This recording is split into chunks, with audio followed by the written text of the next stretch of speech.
Today the moon is in Cancer, so that was the theme for today's meditation.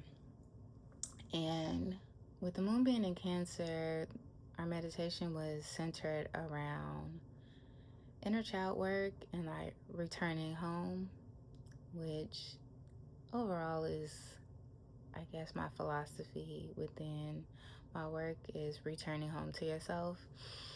And today, or whenever the moon is in Cancer, I think of returning to your inner child. Mostly I probably think this because my personal moon is in Cancer, and so it makes me think of my inner child, because I think our inner child is our moon sign, of like that is the truest version of us. That's us when no one is around. I think your moon is your full emotional landscape of who you are. And so that was the theme today. And in meditation, we sat with, what has been coming up for us emotionally, but also what age resonates with that emotion the most. And for me, I was trying to like feel through what is it that I feel. Is it uncertainty? And then I still wasn't able to like pinpoint it in meditation, but afterwards I journaled, and it's not just uncertainty that I've been feeling, it's a lack of, I think, direction or instruction. Not so much direction, but a lack of instruction, which is interesting because age 9 came up for me in my meditation. And I couldn't really think of why. Like, age 9 doesn't feel like a significant age, like nothing monumental happened at 9 that I can think of. But I also think that's why 9 came up, because 9 for me, when I think of like the landscape of childhood, 9 was fairly stable. And I think 9 is a very like transitional age, because you're no longer like a little kid. Like, you're starting to be able to do things on your own. Like, you can probably make your own breakfast, you can get yourself dressed and pick out your own clothes, you can go, for me anyway, go play outside on your own. Like, you don't need like your parent to like be outside, or like your siblings outside with you. Like, you could go outside and play and have your own friends and do your own things. And so 9 for me was a place of stability in a way, but I had a great deal of uncertainty because I didn't have instruction. So it was interesting because I could see how that plays out in my life now. I think this is the most stable I felt internally, but a lack of instruction outwardly, of like, okay, now I have more energy. What am I to do with it? Am I giving instruction to my focus and my vision and what it is that I want to intentionally create? And so this is interesting because I think for the majority of my adulthood, especially with being a parent so young in life, that a lot of my time has been just getting centered and grounded and stable. That you spend a lot of time trying to not be overwhelmed, or trying to get out of burnout or overwhelm. That, like, okay, what happens when you do actually get to solid ground, and to get to not just your head above water, but also like thriving. And I do think in order to thrive, you need instruction, you need vision, you need structure and discipline in order to get into a thriving state. Because in order for you to thrive, you have to have a good relationship with flow and your creativity, but there also has to be safety in that it is very hard to be in your creative flow and in your whimsy if there's chaos and there's, a lot going on, and like, so you get pockets or pieces of flow and creativity, but not necessarily like a good rhythm with it, or a good relationship with it. Is like just in and out, versus what does it look like to be in that constant stream of flow and creativity. It would require the structures of the channel to be solid. And so if I'm thinking about this for myself, the parts where I've had the least discipline, which for me has been like working out, my eating habits, my financial habits, things that would actually keep me in a flow state, or having the vitality to be in a flow state. Those would need to be solid in order for me to be in that constant stream, versus like weaving in and out of it. And I wrote about this on Substack, I think last Sunday. Just a quick note, I had said, like, if you are a woman of impact and you have a high calling or purpose, you need a regulated nervous system. And like, I think you have to stay in a regulated nervous system if you are here to be of service. You are here to really make big impact. Having a regulated nervous system is a requirement. It's not something you can really weave in and out of. If your purpose and your calling requires you to help people and to be of service, you actually have to have the nervous system to be able to support the things outside of you. And I do think that's also a requirement in motherhood, that your children and the things that you birth, whether that's, a purpose or a calling or a child, you have to be able to sustain it.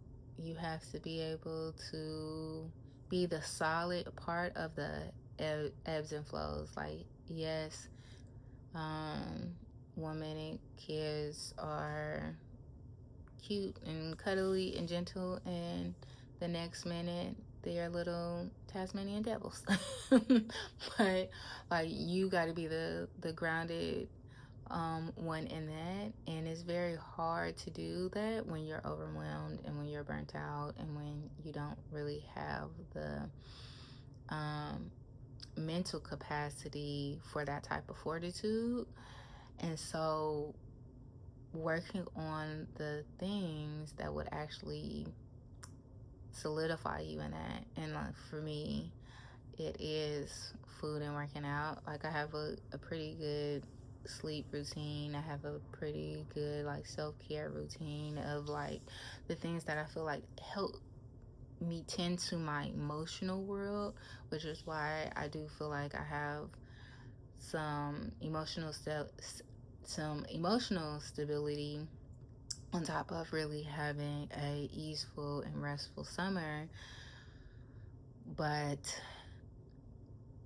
emotions are just our communication signals. It gives us instruction and direction if you are able to like really sit with it. And so like, once you have processed your emotions and you have a regulated nervous system, to be able to then utilize that into action and into embodiment. And so that piece is, I think, catering to the inner child in a more masculine way, which for me is like switching the driver from mother to father right now. And I will say this is an area where I personally feel like I'm underdeveloped, because I think the last couple of years have been really me focusing on my feminine energy and focusing on remothering myself, and to now be thinking of reparenting me from a father's perspective is interesting. Like my youngest two have been with their dad all summer, and so they are going to kind of be my teachers in a way, I know, and I am expecting to be activated or triggered by them coming home with some of the structure and instruction they are coming with now that they've been with their dad for the last couple of months. And so I'm excited to see what lessons come with that, because I know there will be. And it does feel good to feel prepared for it than being like caught off guard, and actually being in a space where I feel like I can respond to being triggered or activated in this way. And so I do feel like that's exciting.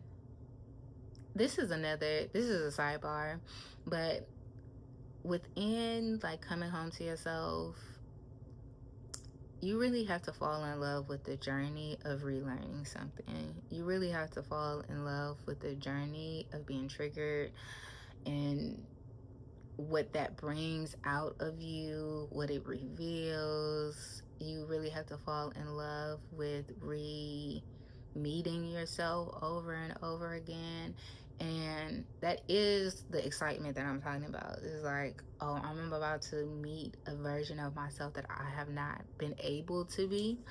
And that feels exciting, that I am walking into a part of my life new, unexplored, undeveloped. And you know, sometimes we could get caught up on all the ways that we were maybe neglected or not parented or not shown how to love and care for ourselves.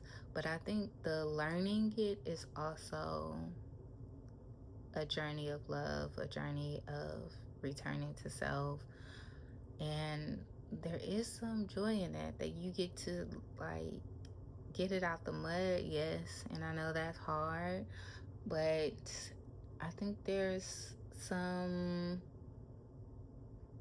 joy in being able to figure out what that means for you, because on a parent side, an external parent, you know, you are getting basically what they got as a parent, and it may not be all of what you need. And in this way, you get to really sit with and ask and explore and meet yourself in the joy, in the fear in it. And in that way, there's a lot to be learned.